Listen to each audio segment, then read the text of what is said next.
Todos conhecem as lacunas fósseis, ou seja, a aparente falta de evidências geológicas de transições entre distintas formas de vida superior.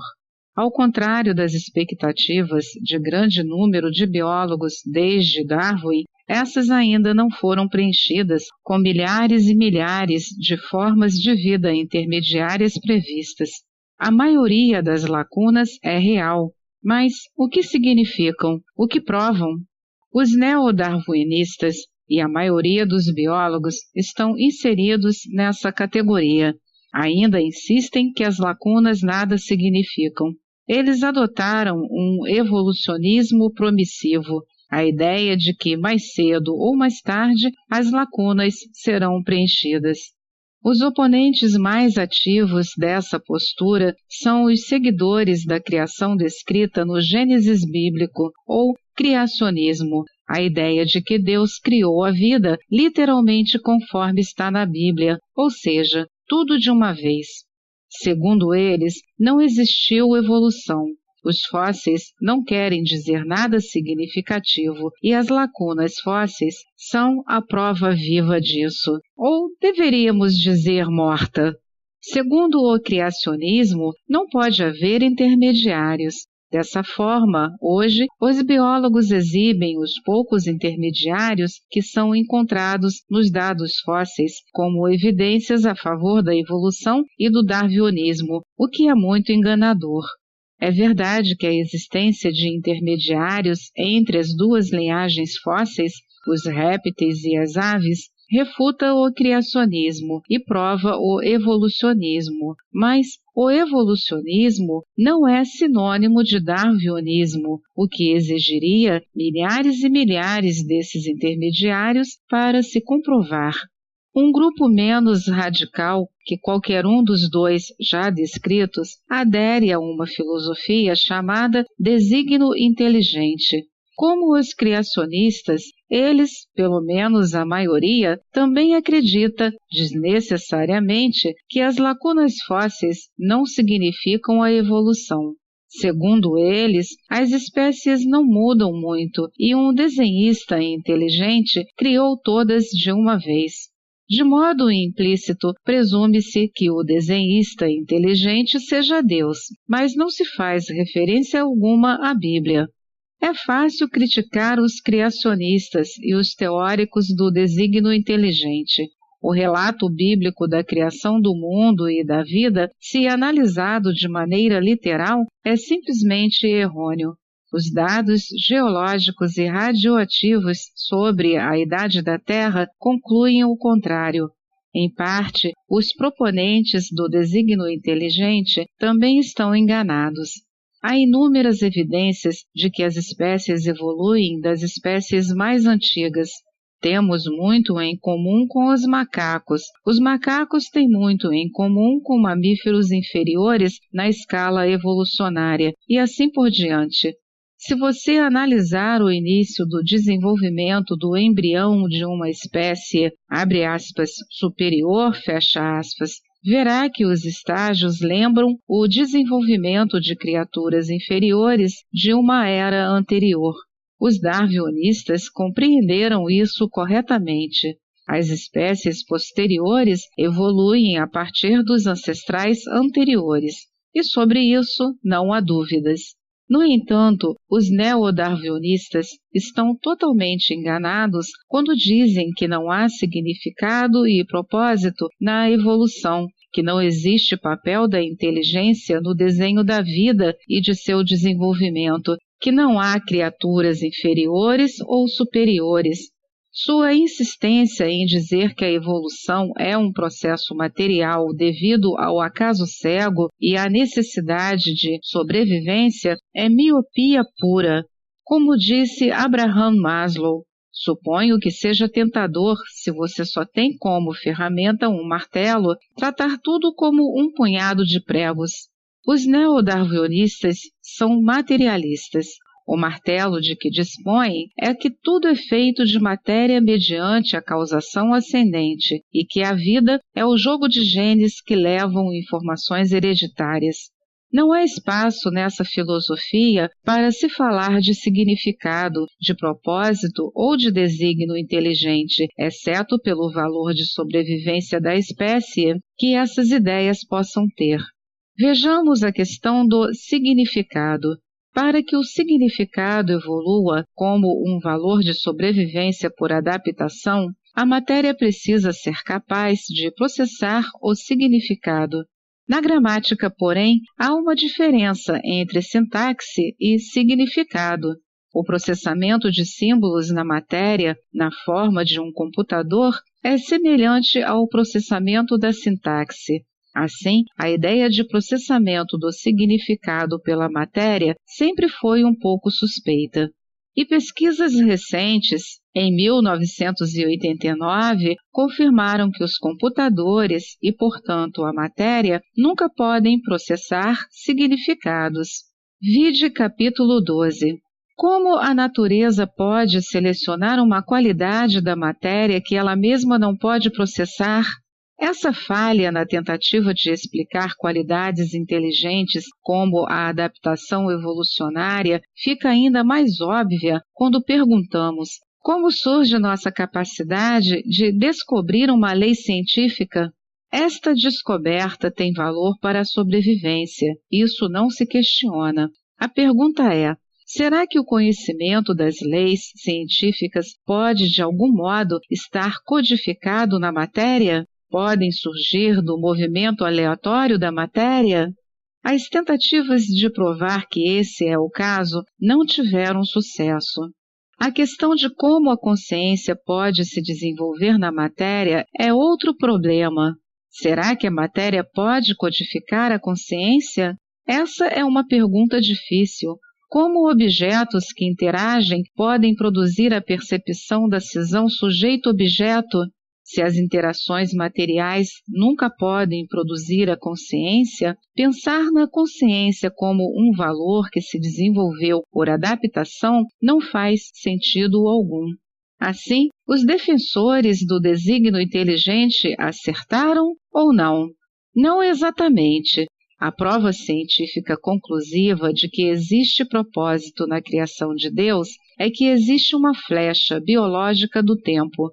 Analisando dados fósseis, você consegue saber a direção do tempo, ou seja, que o tempo foi do passado, da época em que os dados fósseis mostram apenas formas de vida relativamente simples, para períodos posteriores, quando os dados fósseis mostram formas de vida cada vez mais complexas.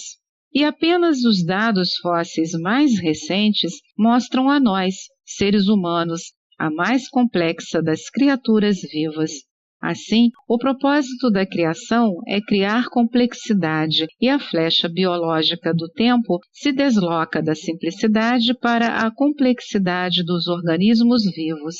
Todo criacionista e a maioria dos teóricos do desígnio inteligente negam a evolução e justificam essa negação, pois uma evolução em complexidade vai contra a flecha do tempo da entropia e, aparentemente, viola a lei da entropia, ou seja, a entropia sempre aumenta.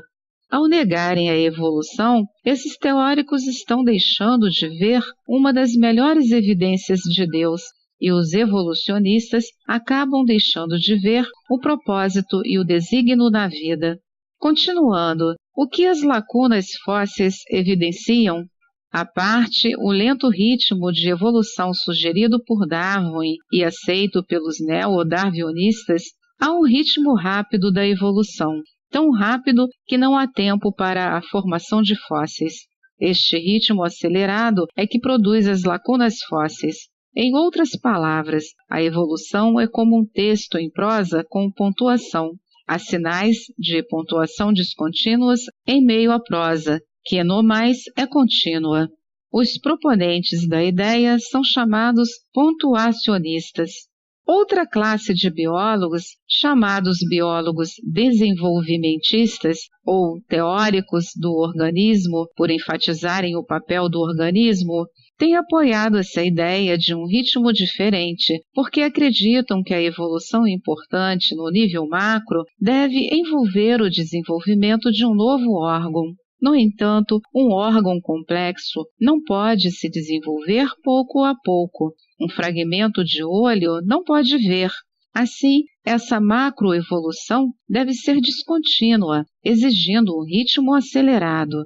Mas, como nunca houve uma sugestão plausível de um mecanismo para um ritmo rápido, a ideia não encontrou aceitação geral na comunidade biológica. Os cientistas não gostam de viver em um vácuo de explicações. Se não houver uma teoria do ritmo rápido, vamos proclamar que a teoria de Darwin cobre toda a evolução e explica todas as lacunas fósseis. Há biólogos que indicam um outro dado importante para sugerir a descontinuidade. Antes de toda a grande época criativa e evolucionária da macroevolução, sempre acontece algum tipo de catástrofe que leva a uma extinção maciça de espécies biológicas. Essas catástrofes limpam o cenário biológico para uma nova evolução das espécies. E como a nova espécie evoluída não precisa lutar pela sobrevivência, mais uma das ideias prediletas de Darwin acaba indo para o ralo. Eis a minha intuição. Os dados fósseis são algumas das melhores provas da existência de Deus, da criatividade de Deus. A criatividade ocorre por saltos quânticos e não toma tempo. Afirmo que este é o novo mecanismo para o ritmo acelerado da evolução.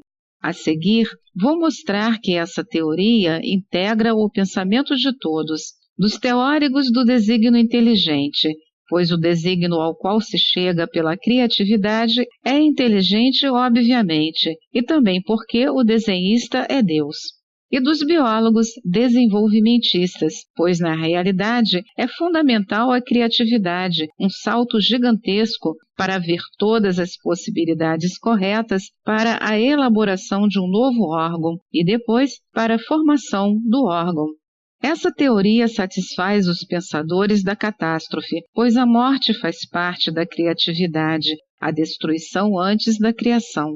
A destruição também é necessária para abrir terreno para a ação de novas criações. A metáfora apropriada para Deus nesse aspecto da criatividade é aquilo que os hindus chamam dança de Shiva. Nesse aspecto especial de Shiva, o rei dos dançarinos, Deus, é primeiro um destruidor e depois um criador. A ideia de evolução criativa deveria agradar até o darwinista de mente aberta. O mecanismo lento de Darwin é o limite condicionado da causação descendente e criativa de Deus. Chame-a criatividade situacional. Processamento inconsciente.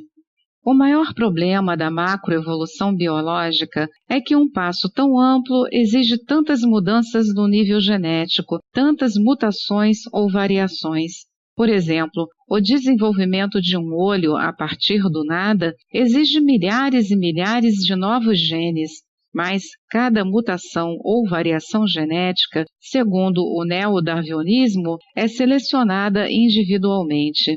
A probabilidade de ser algo individual e benéfico, que traz ao organismo alguma função benéfica em nível macro, é bastante pequena. Na verdade, as variações genéticas costumam ser justamente o oposto, daninhas à sobrevivência do organismo. Assim, são grandes as chances de que uma seleção individual eliminaria a maior parte das variações genéticas. Isso considerado, torna-se simples perceber que deve ter levado um longo tempo, muito maior do que a escala de tempo geológica, no decorrer da qual a evolução se processa, para acumular tantas variações genéticas benéficas, imprescindíveis para a macroevolução. Contudo, essa situação de macroevolução se salva devido à ideia do processamento inconsciente, que faz parte do processo criativo. É o processamento consciente que ocupa tempo demais, já que é guiado pela tentativa e erro. No pensamento quântico, porém, as variações genéticas já são possibilidades quânticas. Biólogos pensam da maneira clássica, presumindo que as variações genéticas quânticas entrariam em colapso sem qualquer ajuda da consciência. Mas conhecemos a verdade. O colapso quântico exige a consciência e seu poder de causação descendente. E qualquer gene que não estiver expresso na criação de uma característica macro não entra em colapso, mesmo de uma geração para outra.